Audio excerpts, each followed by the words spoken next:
ಏನು ಹೇಳಕ್ಕೆ ಇಷ್ಟಪಡ್ತೀನಿ? ನಮಗೆ ನಗು ಬರುತ್ತೆ ಈ ವಿಚಾರ. ಕುರಿ ಮಾಂಸನ ನಾಯಿ ಮಾಂಸ ಅಂತ ಇವನೇನು ಆಪಾದನೆ ಮಾಡ್ತಾವನೆ, ನಗು ಬರುತ್ತೆ. ನಮ್ದೇನು ಮಾಂಸದ ಬಿಸ್ನೆಸ್ ಏನಿಲ್ಲ ನಮ್ದು. ಇವನ್ ಮೇಲೆ ಇವನ್ ವಿರುದ್ಧವಾಗಿ ಮಾತಾಡೋದಕ್ಕೆ ಅಥವಾ ಅಬ್ದುಲ್ ರಜಾಕ್ ನನಗೇನು ಅವ್ರ ಉದ್ಯಮದಲ್ಲಿ ನಾನು ಏನು ಪಾಲ್ ಕೊಡ್ತಾ ಇಲ್ಲ, ಅವ್ರ ಪರವಾಗಿ ಮಾತಾಡೋದಕ್ಕೆ. ನಾವು ಬೆಂಗಳೂರು ಜನ ಅಷ್ಟೊಂದು ದಡ್ರ ಕುರಿ ಮಾಂಸ ಯಾವುದು ನಾಯಿ ಮಾಂಸ ಯಾವುದು ಅಂತ ಗುರ್ತಿಡಿಯೋಷ್ಟು ನಾವೇನು ದಡ್ರ. ಕುರಿ ಮಾಂಸಕ್ಕೆ ಎಷ್ಟು ತೊಡೆ ಇರುತ್ತೆ, ನಾಯಿ ಮಾಂಸದ ತೊಡೆ ಎಷ್ಟಿರುತ್ತೆ, ನಾಯಿಗೆ ಎಷ್ಟು ಬೀಜ ಇರುತ್ತೆ, ಕುರಿದು ಎಷ್ಟು ಬೀಜ ಇರುತ್ತೆ, ಅದೇನು ನಾವು ತಿಳ್ಕೊಳ್ಳೋಷ್ಟು ದಡ್ರ ನಾವು. ಮತ್ತೆ ನಾವು ಮಾಂಸ ನಾವು ಸೇವನೆ ಮಾಡ್ತೀವಿ. ನಾನು ಒಬ್ಬ ಮಾಂಸ ಪ್ರಿಯ ಅಂದರೆ ನಂಗೆ ಗೊತ್ತಿರುತ್ತೆ ಒಂದು ಸೇವನೆ ಮಾಡಿದ್ವಾಗ ಇದು ಕುರಿದು ಅಥವಾ ಬೇರೆ ಪ್ರಾಣಿದು ಅಂತ. ಇವನು ನಮ್ಗೆ ಬಂದು ಹೇಳ್ಕೊಡ್ಬೇಕಾ? ಇವನು ಇಂಥ ಜಾತಿಯಲ್ಲಿ ಹುಟ್ಟವನೆ, ಇವನಿಗೆ ಮಾಂಸ ಅನ್ನೋದೇ ಯಾವುದು ಗೊತ್ತಿಲ್ಲ. ಇವನು ಹುಟ್ಟಿರೋ ಜಾತಿ, ಇವನು ಸಸ್ಯಾಹಾರಿ. ಇವನಿಗೆ ಮಾಂಸಾಹಾರಿಗಳ ಬಗ್ಗೆ ಏನು ಗೊತ್ತು? ಇವನು ಬರ್ತಾ ಇರೋದು ನೇರವಾಗಿ ಏನು ಆ ವ್ಯಕ್ತಿಗಳಿದ್ದಾರೆ, ಏನು ಉದ್ಯಮ ನಡೆಸ್ತಾವ್ರೆ, ಅವರು ಏನು ಅದರಲ್ಲಿ ಲಾಭ ಜಾಸ್ತಿ ಇದೆ. ಆ ಲಾಭ ಇರೋದ್ರಿಂದ ಇವನು ಅವ್ರಿಗೆ ಏನೋ ಕೇಳೋನೆ ಸಮಥಿಂಗು. ಇವಾಗ ಬೆಂಗಳೂರು ನಗರದಲ್ಲಿ ಯಾರೋ ಒಬ್ಬ ವ್ಯಕ್ತಿ ದುಡಿತಾವನೆ, ಅವನಿಗೆ ದೇವರು ಏನಾದರೂ ವರ ನೀಡವನೆ, ಅವ್ನು ಚೆನ್ನಾಗಿ ದೊಡ್ಡ ಮಟ್ಟದಲ್ಲಿ ಬೆಳಿತಾವನೆ ಅಂದರೆ ಇಲ್ಲಿ ಕೆಲವೊಂದು ಗುಂಪುಗಳಿವೆ. ಅವ್ರು ಏನು ಮಾಡ್ತಾರೆ, ದುಡಿತಾ ಇರೋನ ಹತ್ರ ಹೋಗ್ಬಿಟ್ಟು ನನಗೆ ದುಡ್ಡು ಕೊಡು, ಎಕ್ಸ್ಟ್ರಾಕ್ಷನ್ ಮಾಡ್ತಾವನೆ, ನನಗೆ ಬೇಕು ಅಂತ. ಇವ್ರು ಯಾವಾಗ ಅದನ್ನ ಒಪ್ಪೋದಿಲ್ವೋ ಆವಾಗ ಹೋಗಿ ಕುರಿ ಮಾಂಸನ ನಾಯಿ ಮಾಂಸ ಅಂತ ಇವ್ನು ಹೇಳ್ತಾವನೆ. ಈಗ ಜಾಕೀರ್ ಅವರೇ, ಈಗ ನೀವು ಕುರಿ ಮಾಂಸ ಅಂತ ಸಾಬೀತು ಮಾಡ್ತೀರಾ, ಆದರೆ ಪ್ಯಾಕೇಜ್ಗಳ ಮೇಲೆ ಫಿಶಿಂದು ಸ್ಟಿಕರ್ಗಳಿರುತ್ತೆ, ಅದಕ್ಕೆ ಏನು ಹೇಳ್ತೀರಾ ನೀವು? ಇವಾಗ ನಾನು ಏನು ಹೇಳಕ್ಕೆ ಬಯಸ್ತೀನಿ ಅಂದರೆ, ಇಲ್ಲಿ ಬೆಂಗಳೂರು ನಗರ ಇದು. ಇಲ್ಲಿ ನಾವು ಯಾವುದೇ ಒಂದು ಉದ್ಯಮ ಮಾಡ್ತೀವಿ ಅಂದರೆ ಅಲ್ಲಿ ಕೆಲವೊಂದು ಇರುತ್ತೆ, ಏರ್ಪೇರ್ಗಳಿರುತ್ತೆ. ಏನೋ ಪಕ್ಕಾ ನಾವು ಕಾನೂನು ಅಡಿಯಲ್ಲೇ ಮಾಡ್ತೀವಿ ಅಂದರೆ ಯಾವನ್ನೂ ಇಲ್ಲಿ ಉದ್ಯಮ ಮಾಡೋದಕ್ಕೆ ಸಾಧ್ಯನೇ ಇಲ್ಲ. ಈ ಉದ್ಯಮಿಗಳದು ಏನು ತಪ್ಪು ಅಂದರೆ, ಅಲ್ಲಿಂದ ಕುರಿ ಮಾಂಸ ತರಿಸ್ಬಿಟ್ಟು ಅದರಲ್ಲಿ ಮೀನು ವ್ಯಾಪಾರ ಮಾಡ್ತಾ ಇದ್ದೀವಿ, ಮೀನು ಸಾಗಾಟ ಮಾಡ್ತಾ ಇದ್ದೀವಿ. ಇವ್ರ ತಪ್ಪು ಇಷ್ಟೇ ಇರುವಂಥದ್ದು. ಯಾಕೆ ನಮ್ಮ ಕಾನೂನಲ್ಲಿ ಇಲ್ವಾ?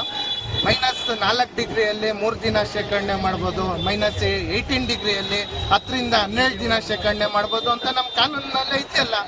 ಅವ್ರು ಆ ಕಾನೂನು ಅಡಿಯಲ್ಲಿ ಅವ್ರು ಏನು ಸರ್ಟಿಫಿಕೇಟ್ಗಳಿದೆ ಅದನ್ನ ಪಡ್ಕೊಂಡು, ಆ ಲೈಸೆನ್ಸ್ಗಳು ಪಡ್ಕೊಂಡು ಅವ್ರು ಉದ್ಯಮ ನಡೆಸ್ತಾವ್ರೆ.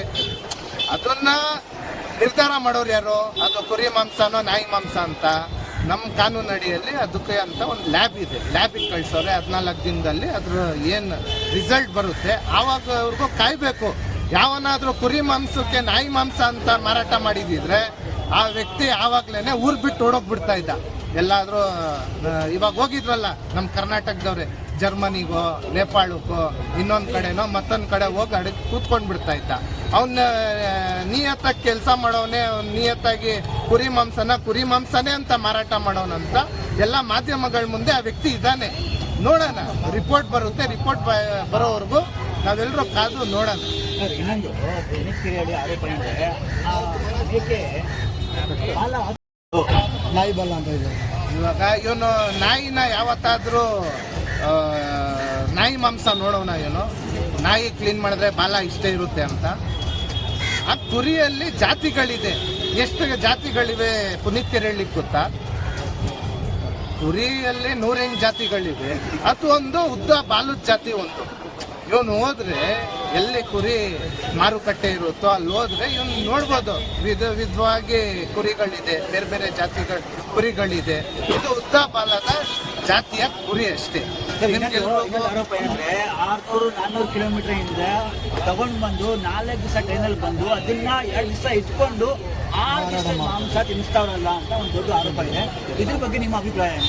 ಇವಾಗ ನಾವು ತರಕಾರಿ ಇರಲಿ, ಹಣ್ಣಿರಲಿ, ಮಾಂಸ ಇರಲಿ, ಯಾವ್ದು ಇವತ್ತು ನಾವು ಫ್ರೆಶ್ ಆಗಿರೋದು ತಿಂತಾ ಇದ್ದೀವಿ ಹೇಳಿ? ಒಂದು ಮೀನು ಎಷ್ಟು ದಿನ ಇರುತ್ತೆ ಗೊತ್ತಾ? ಕನಿಷ್ಠ ಪಕ್ಷ 3 ತಿಂಗಳು ಇರುತ್ತೆ ಸ್ಟೋರೇಜು, ಗರಿಷ್ಠ 1 ವರ್ಷದವರೆಗೂ ಇರುತ್ತೆ ಸ್ಟೋರೇಜಲ್ಲಿ. ಮತ್ತೆ ಮೀನನ್ನ ಬ್ಯಾನ್ ಮಾಡಿ, ಕೋಳಿ 40 ದಿನದಲ್ಲಿ ಇಂಜೆಕ್ಷನ್ ಕೊಟ್ಟು ದೊಡ್ಡದು ಮಾಡಿ ಕೋಳಿ ದೊಡ್ಡದು ಮಾಡಿಬಿಡ್ತಾವ್ರೆ. ಇವಾಗ ಬಾಳೆಹಣ್ಣು 3 ತಿಂಗಳು ಸ್ಟೋರೇಜಲ್ಲಿ ಇರುತ್ತೆ, ತರಕಾರಿ ಸ್ಟೋರೇಜ್ಗಳಿರುತ್ತೆ. ಮತ್ತು ಅದೆಲ್ಲ ಬ್ಯಾನ್ ಮಾಡಿಬಿಡಿ. ಇವಾಗ ನಮ್ಮ ಬೆಂಗಳೂರು ನಗರದ ಮಾಲ್ಗಳು ಲೂಲು ಮಾಲ್ ಇರಲಿ, ಇನ್ನೊಂದಿರಲಿ, ಮತ್ತೊಂದಿರಲಿ, ಹೈಪರ್ ಮಾರ್ಕೆಟ್ ಇರಲಿ, ಸೂಪರ್ ಮಾರ್ಕೆಟ್ ಇರಲಿ, ಎಲ್ಲ 2 ತಿಂಗಳು 3 ತಿಂಗಳು ಸ್ಟೋರೇಜ್ ಮಾಡಿ ತಿನ್ನಿಸ್ತಾ ಇರೋವಂಥದ್ದು. ಇವ್ನಿಗೇನೋ ರೋಲ್ ಕಾಲ್ ಕೊಡಲಿಲ್ಲ, ಸುಮ್ಮನೆ ಇಷ್ಟು ದಿನ ಇಟ್ಟವ್ರೆ, ಅಷ್ಟು ದಿನ ಇಟ್ಟವ್ರೆ. ಒಂದು ತರಕಾರಿ ಇರಲಿ, ಹಣ್ಣು ಇರಲಿ, ಒಂದು ಹಂಪ್ಲಿ ಇರಲಿ, ಮಾಂಸ ಇರಲಿ, ಯಾರು ನಿಮಗೆ ಇವಾಗ ರಾತ್ರಿ ಕಟಾವು ಮಾಡ್ಕೊಂಡು ಬಂದು ಬೆಳಿಗ್ಗೆ ಇದು ಮಾಡ್ತಾವ್ರೆ. ಕೊತ್ತಂಬರಿ, ಪುದೀನ, ಸೊಪ್ಪು ಬಿಟ್ರೆ ನಿಮಗೆ ಫ್ರೆಶ್ ಆಗಿರೋವಂಥದ್ದು ಬರ್ತಾ ಇಲ್ಲ. ಎಲ್ಲ ಸ್ಟೋರೇಜಲ್ಲಿ ಇರೋವಂಥದ್ದೇ ಬರ್ತಾ ಇರೋದು. ಎಲ್ಲವನ್ನು ಬ್ಯಾನ್ ಮಾಡಬೇಕಾಗುತ್ತೆ. ಆಮೇಲೆ ಎಲ್ಲರೂ ಉಪವಾಸನೇ ಇರಬೇಕಾಗುತ್ತೆ. ನಾನು ಈಗ ಪೊಲೀಸ್ ಕೇರಳಿಗೆ ಬಂಧಿಸಿದ್ದಾರೆ, ಕಾನೂನಿಗೆ ತಾವು ಏನು ಹೇಳಕ್ಕೆ ಇಷ್ಟಪಡ್ತೀವಿ ಸರ್? ಇಂಥವ್ರಿಗೆ ಬಿಡಬೇಕಾ ಮತ್ತೆ ಪದೇ ಪದೇ ನಮ್ಮ ಸಮಾಜದಲ್ಲಿ ಜಾತಿಗಳ ಮಧ್ಯೆ ಬೆಂಕಿ ಹಚ್ಚುವಂಥ ಕೆಲಸ, ಎಕ್ಸ್ಟಾರ್ಷನ್ ಮಾಡುವಂಥ ಕೆಲಸ, ಬೇರೆ ಬೇರೆ ಕಾನೂನು ಬಾಹಿರವಾಗಿ ಬಿಸ್ನೆಸ್ಗಳು ಮಾಡ್ತಾ ಇರೋವಂಥದ್ದು ನಮ್ಮೆಲ್ಲರ ಮುಂದೆ ಇದೆ.